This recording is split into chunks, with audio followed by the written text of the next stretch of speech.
ఈ కథ మీకు నచ్చితే లైక్ చేయండి. మీ మిత్రులతో షేర్ చేసి ఈ సాహసయాత్రను వారికి పరిచయం చేయండి. మీ అభిప్రాయాలను కామెంట్ రూపంలో తెలియజేయండి. సూర్యకిరణాలతో నిండిన ఓ అందమైన ఉదయం. హెన్రీ మరియు లియో నిద్ర నుండి లేచారు. ఆ ఉదయం వారికి మరో సాహసయాత్రకు ప్రారంభం. వారు నిద్రనుంచి లేచిన తరువాత స్నానానికి వెళ్లారు. అక్కడ వారు ఆడుకుంటూ ఆనందంగా సమయం గడిపారు. తరువాత హెన్రీ మరియు లియో మరో ప్రయాణానికి సిద్ధమయ్యారు. ఎంతో అందమైన నదులు, పొలాలపై పయనిస్తూ వెళ్తున్నారు. పొలా వెళ్తుండగా కదులుతున్న మబ్బులతో, ఆకాశంలో ఎగురుతున్న పక్షులతో ఆకాశం ఎంతో అద్భుతంగా, అందంగా కనిపించింది. అలా పయనిస్తున్న వారి ఇద్దరికీ దారిలో ఒక పెద్ద కొండ కనిపించింది.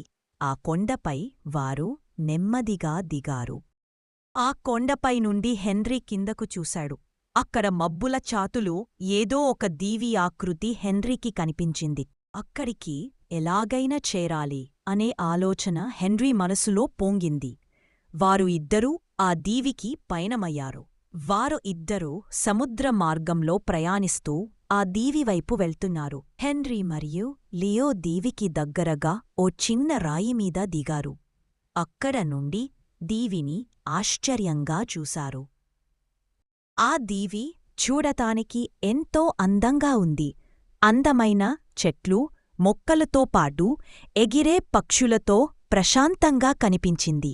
ఆ దీవి అందాన్ని చూసిన వెంటనే హెన్రీ నిర్ణయం తీసుకున్నాడు.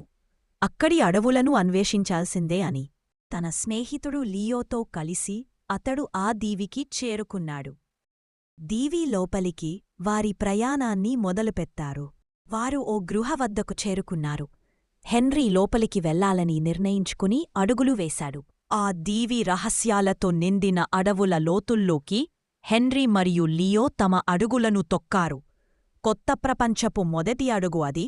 వారికి తెలియని అద్భుతాలకు ఆహ్వానం పలికింది. అక్కడ కొన్ని వింతైన మాయాజీవులు ఉన్నాయి.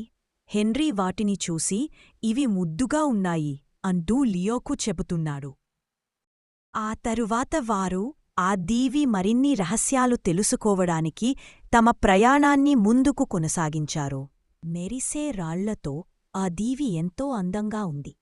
వారు అక్కడ ఒక మూసి ఉన్న ద్వారాన్ని చూశారు. ఆ ద్వారాన్ని తెరవడానికి లియో పక్కనే ఉన్న మాయాజాలంతో కూడిన ఒక రాయిని కదిపాడు. ఒక్కసారిగా ఆ గుహ కూలిపోవడం మొదలైంది.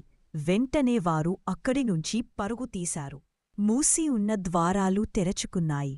వారు ఆ ద్వారం నుంచి బయటపడ్డారు. బయటపడిన హెన్రీ మరియు లియో ఒక అడవికి చేరుకున్నారు. ఆ అడవి ఎంతో అందంగా, సుందరంగా, మాయాజాలంతో నిండినట్టుగా కనిపించింది. మెరిసే పూలు వారిని ఆకర్షించాయి. అకస్మాత్తుగా ఆకాశం చీల్చుకుంటూ ఓ భారీ మెరుపు పడింది. ఆ మెరుపు వెలుగులోంచి ఒక్కసారిగా ఒక భయంకరమైన అడవి మృగం బయటపడింది. అది గుర్రుమంటూ ఉగ్రంగా వారివైపే దూసుకొచ్చింది. వారు ఇద్దరూ ధైర్యంగా దానిని ఎదుర్కొనేందుకు దానితో యుద్ధానికి దిగారు. లియో ఆ మాయామృగాన్ని ధైర్యంగా ఎదుర్కొన్నాడు. అతడి పోరాటం ఉగ్రంగా సాగింది. చివరికి అతడు ఆ మృగాన్ని తరిమికొట్టాడు. వారు ఆ మాయామృగాన్ని ఓడించి గొప్ప విజయాన్ని సాధించారు. పోరాటమనంతరం అడవి మళ్లీ శాంతి పొందింది. పూలతో తరకించిపోతూ అద్భుతంగా మెరిశాయి.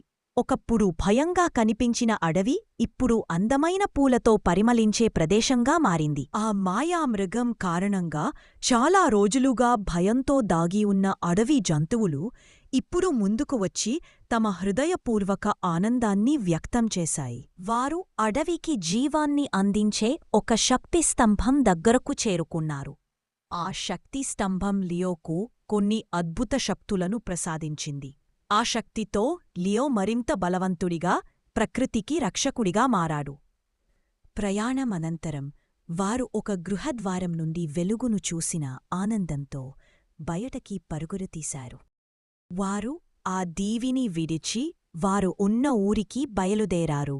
ప్రశాంతమైన ఆకాశంలో చల్లని మబ్బులపై సంతోషంగా ఎగిరుతూ వారి ఊరికి వెళ్తున్నారు. చివరికి ఎన్నో సాహసాలు, అనుభవాల తర్వాత హెన్రీ మరియు లియో వారి ఊరికి సురక్షితంగా చేరుకున్నారు. ఆ రోజు రాత్రి హెన్రీ పడుకున్నాడు. ఆ దీవి ఆలోచనలు హెన్రీని వదల్లేదు.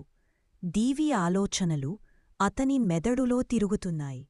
కొన్ని విచిత్రమైన కలలు అతని నిద్రలోకి వచ్చాయి. హెన్రీకి ఆ రాత్రి వచ్చిన కలలు ఎంతో వింతగా, అర్థంకాని దృశ్యాలతో చాలా విచిత్రంగా ఉన్నాయి.